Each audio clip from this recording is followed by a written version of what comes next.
அனைவருக்கும் வணக்கம். கோடை வெயில் ரொம்ப அதிகரிச்சுக்கிட்டே இருக்குது, தாங்க முடியல. வெளியில் தலை காட்ட முடியலன்னு ஒரு பழமொழி சொல்லுவாங்களா, இதுக்கு தாங்க பொருந்தும். அந்த அளவுக்கு வெளியில் தலை காட்ட முடியாத அளவுக்கு கோடை வெப்பம் அதிகமாக இருக்குது.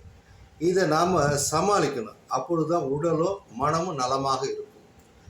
உடலுக்கும் மனமுக்கும் சம பங்கு உண்டு என்பதை நான் நிறைய முறை சொல்லியிருக்கேன்.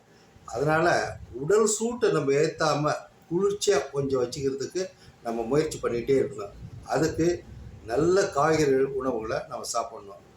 நீர் சத்து மிகுந்த வாட்டர் கண்டென்ட் அப்படின்னு சொல்லப்படுகிற அந்த நீர் சத்து மிகுந்த அந்த காய்கறிகளை நம்ம அதிகம் எடுத்துக்கணும். நான்வெஜிடேரியன் கொஞ்சம் தவிர்த்தா நல்லது. கார உணவுகளை தவிர்க்கணும். இது அடுத்தபடியாக நீர் மோர் நிறைய சாப்பிடுங்க. இதெல்லாம் உடல் சூட்டை அப்போ தணித்து உங்களுடைய மனமும் உடலையும் நலமாக வைத்துக்கொள்ள இது உதவும். நன்றி.